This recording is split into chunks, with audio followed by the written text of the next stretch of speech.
Cooking with gas. Okay. Quiet on the set! Quiet on the set!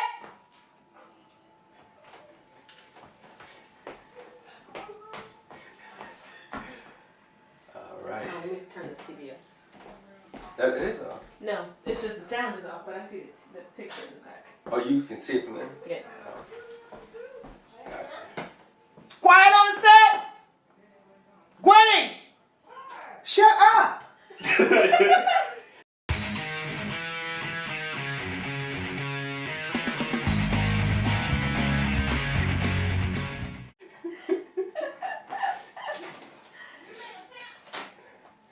Alright, we're rolling. We're rolling. Hey guys, this is by request as to how Aunt Deborah puts together the family macaroni and cheese. So as we go step by step, there'll be some deviations, and you'll see that. And as you learn to do this more and more, you'll be able to add in your own type of recipe, add your own ingredients, so that we can keep this step of making macaroni and cheese on. Now, normally we make macaroni and cheese back in the day around Thanksgiving time. You would only use maybe 1 or 2 cheeses, maybe 1. And then my aunt used to always say, Aunt Minnie used to always say, we want macaroni, we want cheese and macaroni. We don't want macaroni and cheese. And the difference is you always have the cheese present in your macaroni. So we're going to begin. Now what I do is I start off with at least 4 to 5 different types of cheese when I begin to make my macaroni. Now, and to the trick to the macaroni also is good elbow macaroni when you begin to make your mac and cheese. Now, I know they sell elbow macaroni for $1. You find in the dollar stores and, and in some of the discounted Kroger's shelves, but the best way to make a good, strong, sturdy, whole type mac is to use a good brand. And I find that Barilla, after using several different types of macaroni, Barilla is my favorite in using. Now, Barilla comes in, for those who are weight watching and want to watch your calories, it also comes in whole wheat. But today, this is going to be called a heart attack mac and cheese, or cheese and mac. Okay? So let's get started. I've got Colby. I've got some extra sharp. I've got some mild. And I got some marble Colby Jack. Now sometimes, usually I would just buy when I'm making a large amount, I would add in mozzarella. And today we won't use mozzarella because it really takes the macaroni to another taste, and that's good too. Think about that when you make yours. Think about putting in a cube or 1 pound of this is not one. This is 16 ounces of any type of cheese. Well, mozzarella. Now these are 8 ounces a piece, and when you begin to cut it up, you'll notice that you do get a lot of cheese that's already cubed, and I cubed it. I cut each piece, and I cubed each piece of cheese. Also, I blend with eggs. Now, if you make your macaroni, you want to make sure you drain it. It's good to drain your macaroni to start off baking, because you don't want it to take, one thing, it takes less time to cook when you drain the water. And the other thing is that when you begin making macaroni and cheese with dry cooked macaroni, it adds a dimension to the taste of your mac and cheese when it's finished. So I've got the 4 cheeses that I just told you about. I've got the marble mozzarella and cheddar. I've got the regular cheddar. I've got Colby. And last, I've got extra sharp. But what I'm going to begin to do, I'm going to hold this back, and I'm going to begin to stir this up first. I am going to add in my egg. These are 4 eggs. When I normally make for the family a large portion of a large tray. I do the the tray that we call those trays, catering size tray. I normally use about 6 eggs. This is 4. However, I'm going to drop in 2 more. Now what the eggs do, got a shell. Gotta take the shell out. Let me put another one in there, it's too many shells.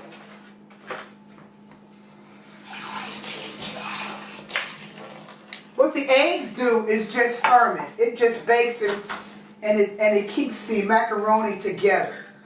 It bakes up into a casserole. If you know what a casserole is, I'm going to add in. I've already put in 4. I'm going to stir that up. I've already added in 4 eggs, and also I'm going to back up. When I boiled my Barilla, I put salt. I put maybe 3 dashes of salt into the macaroni. And you know, that takes up with having to not add so much of salt at the end. I don't really like cooking with a lot of salt. I like everybody to add their own salt. So I don't really like cooking with a lot of salt. But to your own taste. Now that I've gotten that stirred up, now I'm going to add in my sharp. I'm going to add in some more cheese.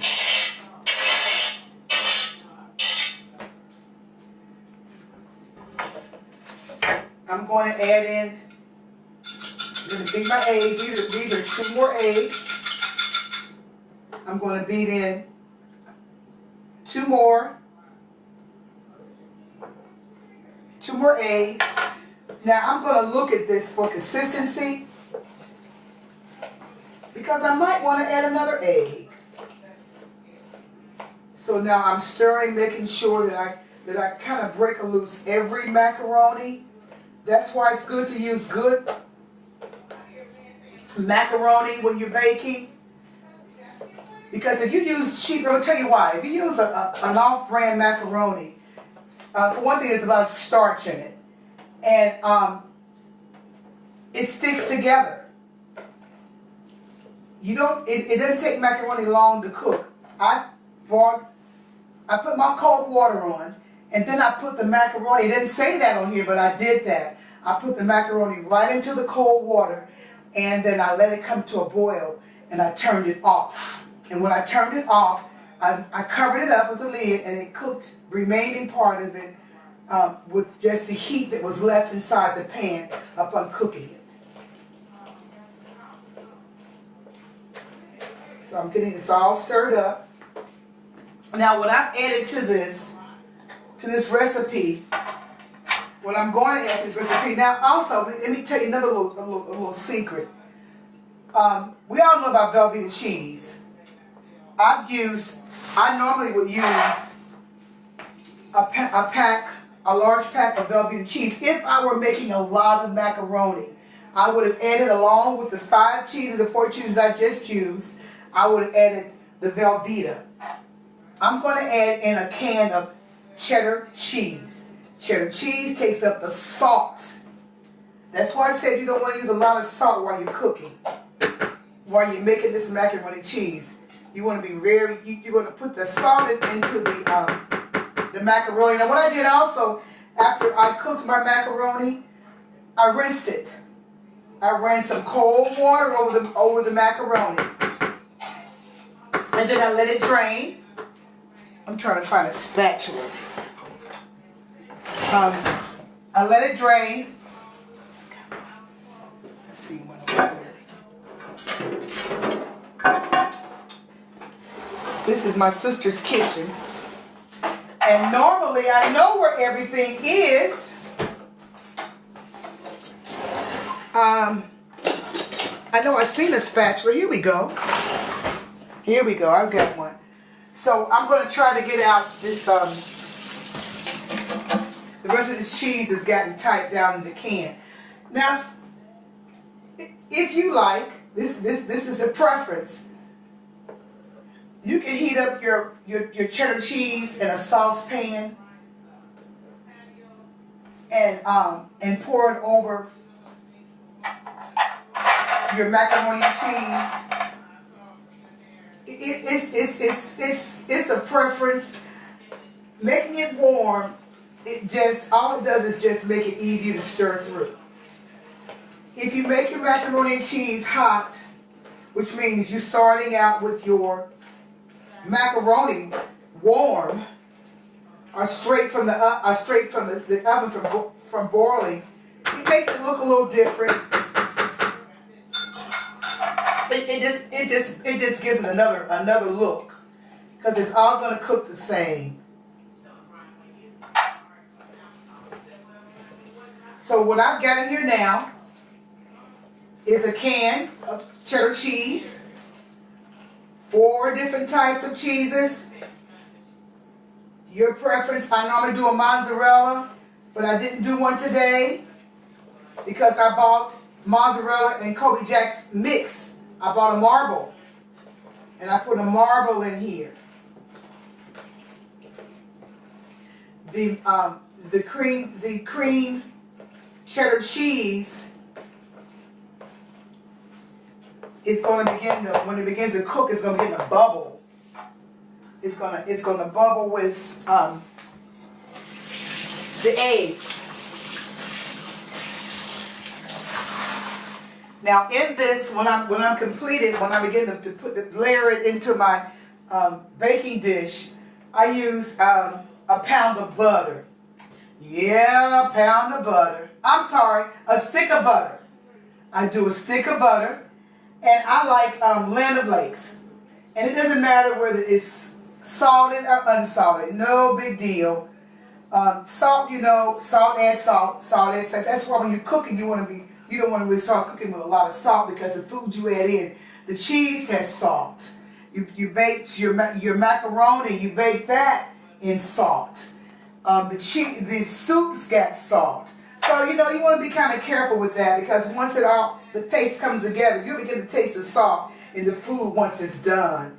I use a stick of butter, Land O'Lakes. I love Land O'Lakes. I was taught by my sister Diane how she would keep her refrigerator full of Land O'Lakes butter. And I asked her, what difference does it make? She says, nothing bakes better than Land O'Lakes. Nothing tastes better than Land O'Lakes butter. And I know she often used that in her cakes, along with my mother. She did the same thing. They used those in their cakes when they were baking. But I began to start using Land O'Lakes in my macaroni and cheese. And it does. There's a better taste. There's a richer taste when you make the mac and cheese. Now what I'm going to layer this in is a casserole dish. This dish belongs to my mom. This is my mother's dish. Really nice one. Look at that. And you know what? My mother always said, keep your pots and your pans and your bowls clean. She's used this and it looks new. And she's used it several times. And she always kept it scoured, washed, and ready to go for anything she needed to have done as far as baking. Now, one thing I don't like about using these things anymore is that you got to clean them. If I were going to use a foil pans doesn't take as long to cook if you bake your mac and cheese. And I normally bake it in this because it cooks fast. This will cook in about 45 to 50 minutes. Macaroni and cheese will be done. In this is going to take about maybe an hour to bake. So upon request, we're going to put it inside our dish here. This is Rosemary's dish.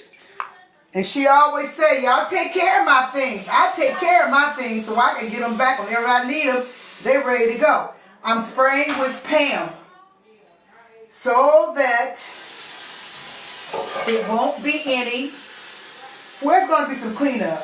I hate the cleanup. That's the only thing about it. I hate the cleanup. But we're going to work with it. We're going to deal with it. So my mac and cheese is ready. I've got 4 to 5 different types of cheese. I've got Barilla, mac, elbow macaroni. I've got 6 eggs.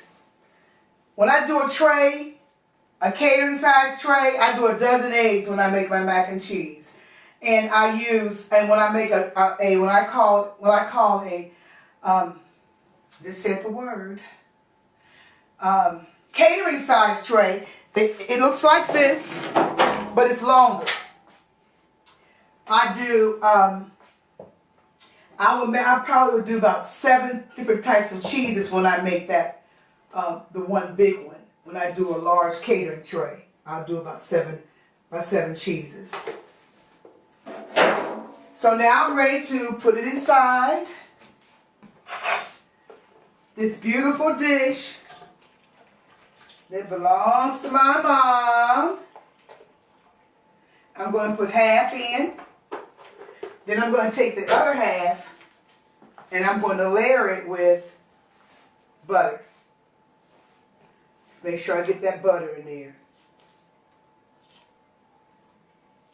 And you know, the stiffer the butter is, the better it can be in the. This is really too big. The bigger the stiffer the butter, the harder the butter, the easier it is to layer it inside the mac and cheese. Now what I also do is that I use a stick of margarine.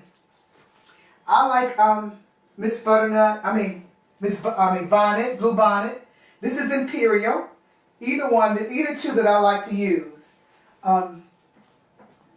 This just brings the oil in it. It just puts more oil into the food. The taste is different too. Different types of margarine gives, of course, gives different tastes in the foods.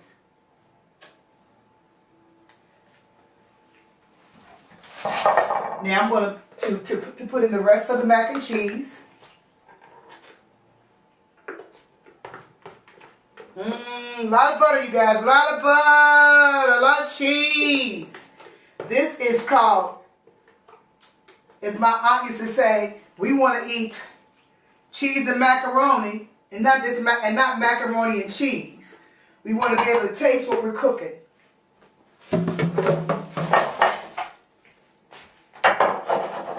And I shake that around a little bit, and then I put in the rest of my butter. Now this is going to bubble up, so it's good that it doesn't come all the way up to the top, because when it starts cooking, it's going to bubble all the way around the sides.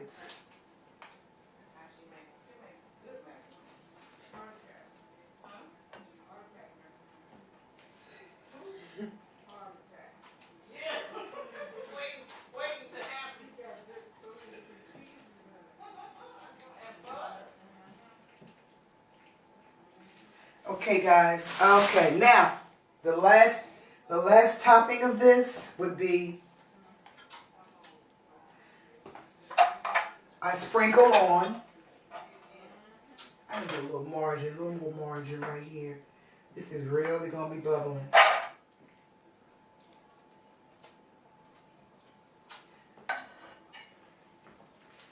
So the last result is the shredded cheddar that I'm going to put over the top of the mac and cheese. This just adds another little kick. So this is another addition of cheese. It's good. You can use either one you like. You can use, I have sharp. You can use cheddar. You can use the marble. Any type of cheese. It's of your choice that you would like to use on top of this. So this gets sprinkled on the top of this.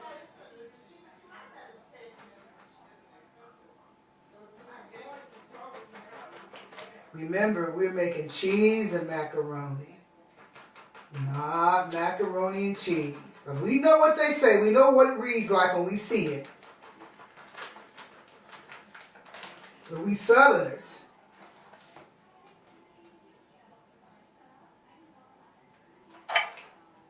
Like to give it another name. Just switching it around. Last thing we add is milk. You can use any kind of milk. You know, after we've gone this far, you know, skim milk will not do anything for it. It'll just make it like water. This is vitamin D. This is vitamin D milk, or good canned milk is also. Carnation, a can of carnation milk is good also. It just makes it rich, makes it very, very, very, very rich. This one we're just using vitamin D milk. And we'll pour some in. And you're just going to pour it until you see it. You're going to pour it until you see it around the sides. You see it around the sides there? See how you can see it around the side? You pour it until you see it around the sides. You guys got that? Until you see it around the sides, and that's when you know you got enough. Because all that's going to begin to bubble up. We might need to put a tray under this just in case. We'll keep our eye on it and see what happens. No salt. I added no salt. I didn't put any salt with that when I prepared that. The only salt we had was when I boiled the macaroni. Remember, I boiled the macaroni in salt. I rinsed the noodles. Then I added in the cheese. And then I added in the soup, the cheddar cheese soup. I did 6 eggs. I did the vitamin D milk to end it, and the cheese on top is of your choice. The sprinkled cheese is your choice. And she's ready to go into the oven. She's going to bake probably about an hour. Now, sometimes, you know, when I used to make it learning as a little girl, we would put black pepper in the macaroni and cheese. We won't do that. We'll just leave it as it is, and we'll see how this turns out. Good, guys? Let's have some mac and cheese, some cheese and mac.